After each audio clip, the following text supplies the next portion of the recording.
All right, now that we are more than halfway through the year, let's do a financial checkup like we like to do here around the midpoint. So for some tips on what we should be looking out for, happy to have our good friend Paul Schatz, founder of Heritage Capital, LLC, back on the show. Good to see you, sir. You too, my friend. Yeah, glad to have you here. All right, first things first, let's start with the stock market. How's that been going, and how is that going to affect how people should be allocating their money? So I sat here, what are we now, 7 months ago, and I thought we'd have a nice follow-through. Last year's a great year. I thought we'd tack on 11 to 15%. So we're now 7 months into the year, and the Dow is up roughly 8.5%, 9%, and the Nasdaq's up 15. So we're kind of right where I thought we'd be at the end of the year, which means either I have to up my targets or we're going to chop around, maybe pull back a little bit. Okay. It's an election year. Sometimes people try to factor that in. Should they be factoring it in? So listen, Tim, I've done work back 100+ years. There is no data-driven evidence that elections have any impact or the economy on the markets in an election year. So I tell investors, put blinders on, plug your ears. It's more of a media-driven thing than really an investment one. You can't build an investment portfolio. You shouldn't change your allocation because you love or hate Joe Biden or Kamala Harris or Donald Trump. It's irrelevant through this year. Well, usually you say investing is more of a long-term strategy, and this, by definition, is a more transient instance. It comes, it goes, and, you know. Markets hate uncertainty. Here's what we know right now. We know for certain that either Donald Trump is going to be the president or Kamala Harris is going to be the president. The markets have time to adapt and adjust and prepare. It'd be one thing if we woke up on Halloween and said, okay, Tim, you and Matt Scott are going to face off in the presidential race in the next 5 days. It's not what we have. He'd kill me in a debate because he likes lying. I don't know, whatever. Sorry, Matt. Okay, I want to know about interest rates. One thing I remember you saying is that 3% is the new 2%, right? It used to be the Fed would want a 2% rate, inflation. 2% inflation, jump year over year. And it looks like we're sort of slowing down to roughly 3%, like you said. It looks like you're on pace. Is it going to stay that way for a while? I mean, what do we think is going to happen? So we're off of a 9%. Inflation began at 9 in 2021, really, in 2022. And we've now, the glide path is moderated down. It's going to be really tough to that last. If you're at the football game, that last quarter, baseball game, the last 8th or 9th inning, it's tough. So I do think 3% is the new 2%. Without a recession, huge qualifier, unless we have a recession, we're not going to get inflation down to 2%. In recession, although none of us root for it or want it, does a couple of good things. It does reset the whole economy. So mortgage rates and other interest rates and credit card rates and the jobs market. A lot of things will get fixed during recession, but a lot of us lose our jobs. And that's not good.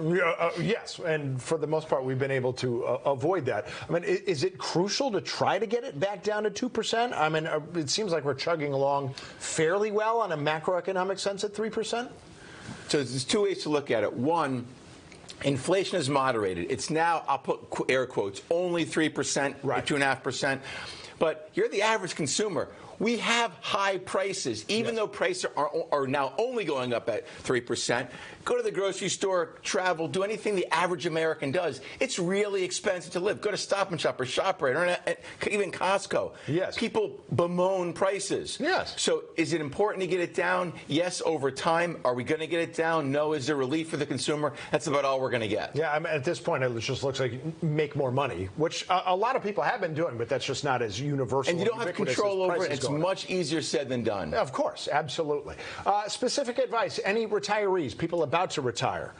So congratulations if you're about to retire. That's great.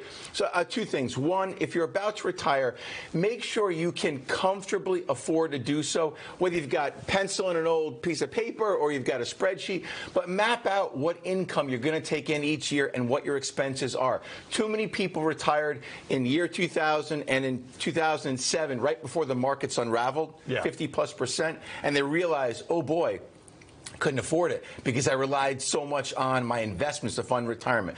That's super important. And the other thing is, most investors who have stocks in their portfolio, they've gone up tremendously relative to where bonds did. Yeah. So if you're a pre-retiree or you're in retirement, your allocation's out of whack. Stocks went up too much.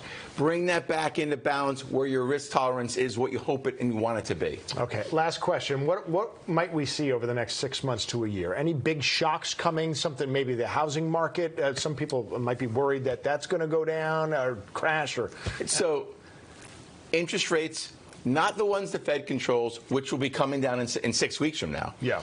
But other rates have started to come down very slowly. The economy is slowing. The unemployment rate is above 4%. If the unemployment rate does not go below 4% the rest of the year, the likely it is growth in the economy will trend towards zero. And I say zero, that's your best case. Your worst case is we're going to go negative and we're going to have recession.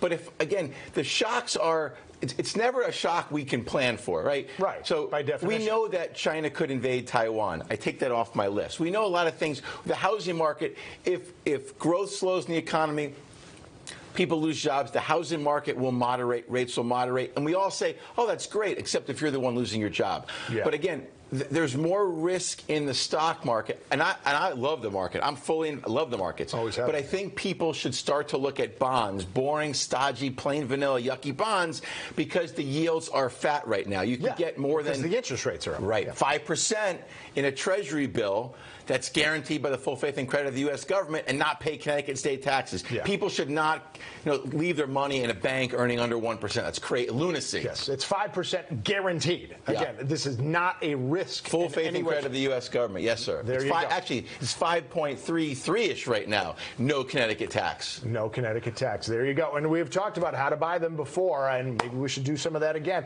Paul Schatz, good to see you again. Thank you. From Heritage Capital LLC. Always a lot to get to in a short amount of time, but we get it done, Erica.